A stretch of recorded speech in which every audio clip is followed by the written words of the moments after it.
बुद्धि और मूर्खता को समझना जरूरी है। कोई नहीं चाहता कि उसे मूर्ख समझा जाए।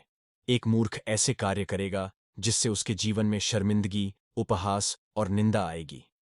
लेकिन क्या होगा यदि लोगों का एक बड़ा समूह, जिसे मूर्खतापूर्ण समझा गया है, उसे ज्ञान, और जिसे ज्ञान समझा गया है, उसे मूर्खता के रूप में परिभाषित करें? हम आज अपनी संस्कृति के कई अलग अलग क्षेत्रों में ऐसा होते हुए देखते हैं, जिसमें यह भी शामिल है कि लोग अपनी कामुकता को कैसे व्यक्त करना चाहते हैं। हम ऐसे प्रश्नों का निर्णय कैसे करें? वास्तव में बुद्धि कहाँ पाई जाती है? ईश्वर बुद्धि का ईश्वर है, जिसका अर्थ है कि वह बुद्धि का स्रोत है। उन्होंने अपने वचन में बताया है कि बुद्धिमत्ता और मूर्खता कैसी दिखती है। वह एक बुद्धिमान व्यक्ति और एक मूर्ख व्यक्ति की विशेषताओं को परिभाषित करता है। हम बुद्धिमान लोग बन जाते हैं क्योंकि हम अपना जीवन उस तरीके के अनुसार जीते हैं जिस तरह भगवान ज्ञान को परिभाषित करते हैं। ऐसा करने से हम मूर्खतापूर्ण जीवन जीने से होने वाले हृदय दर्द और परेशानी से भी बच जाएंगे। पुराने नियम में ज्ञान के बारे में बहुत कुछ कहा गया है। बुद्धि के लिए मुख्य शब्द संज्ञा होकमा है। हकम मूल से एक क्रिया और एक विशेषण भी है। बुद्धि मानवीय बुद्धि को संदर्भित कर सकती है, जो हमेशा ईश्वर की बुद्धि से कम होती है, क्योंकि यह अहंकार में निहित मानवीय शक्ति से आती है और यह लोगों को भटकाती है। सच्चा ज्ञान ईश्वर की बुद्धि की परिभाषा से शुरू होता है। बुद्धि को मोटे तौर पर दो प्रकार से परिभाषित किया जा सकता है। यह एक ऐसे कौशल को संदर्भित करता है जिसे सीखा या विकसित किया गया है और जीवन पर एक बुनियादी दृष्टिकोण है।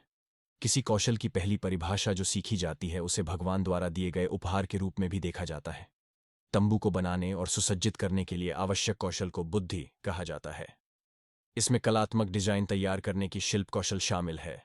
हारून के वस्त्र बनाना, सोने, चांदी और कांसे के साथ काम करना, और पत्थर काटना और लकड़ी तराशना भी देखें। ऐसा कहा जाता है कि ये कौशल परमेश्वर की आत्मा से आते हैं। ये ऐसे कौशल भी हैं जिन्हें प्रशिक्षण और अनुभव के माध्यम से विकसित करने की आवश्यकता होगी।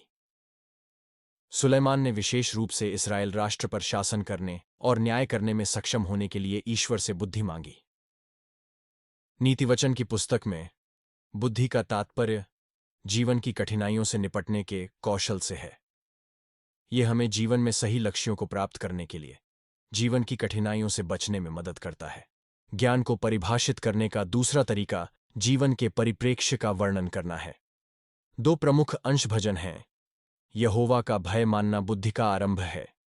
जो लोग इसका अभ्यास करते हैं वे अच्छी समझ रखते हैं।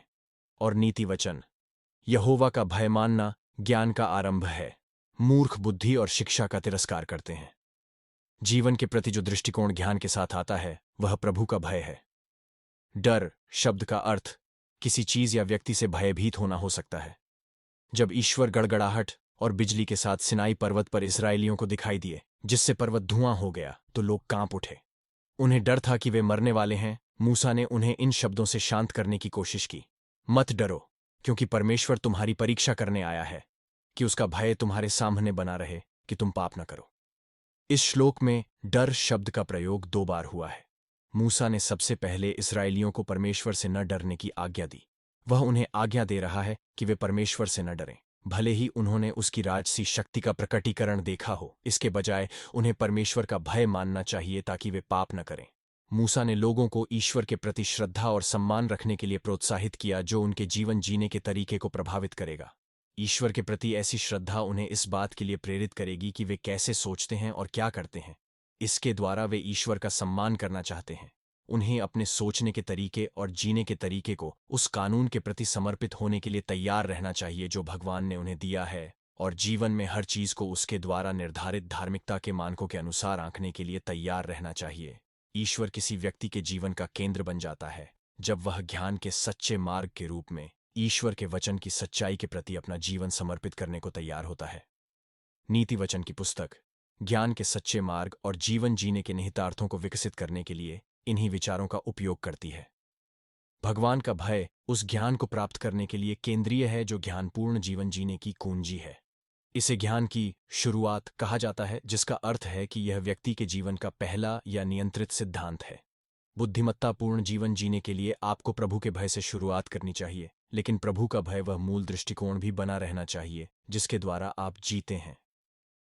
ये जीवन में बाकी सभी चीजों का आधार है। सबसे पहले ये ज्ञान की ओर ले जाता है। हिब्रू 8। ज्ञान में जानकारी शामिल है, लेकिन यह इस बात पर अधिक जोर देता है कि उस जानकारी का उपयोग कैसे किया जाए। तंबू का निर्माण करने वाले कारीगर को यह जानना था कि कलात्मक डिजाइन कैसे तैयार करें, सोने, चांदी और कांस्य में काम करें, स्थापित करने के लिए पत्थरों को काटें और लकड़ी पर नक्काशी करें, हर शिल्प में काम करें। लेकिन उस ज्ञान को उन तरीकों से उचित रूप से उपयोग करने के लिए जो भगवान को प्रसन्न करेंगे, इसमें न केवल तंबू पर किया गया कार्य शामिल है, बल्कि सही परिप्रेक्ष्य भी शामिल है कि ऐसा कार्य भगवान के सम्मान और महिमा के लिए किया गया था। शिल्पकार को ईश्वर के प्रति सही श्रद्धा के साथ काम करने में मदद करने के लिए ईश्वर की आत्मा की आवश्यकता थी। ये कोई आश्चर्य की बात नहीं है कि लोग यीशु की शिक्षा से आश्चर्यचकित थे, क्योंकि यीशु न केवल ज्ञान से जुड़े हैं, बल्कि उनकी पहचान ज्ञान से की गई है। सुलेमान की बुद्धि में वह सब शामिल होता जो पुराने नियम में ज्ञान के बारे में कहा गया है, लेकिन यीशु सुलेमान से महान है।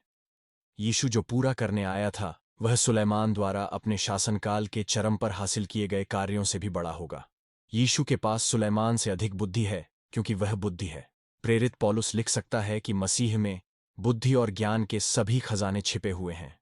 कर्नल, क्योंकि मसीह परमेश्वर है,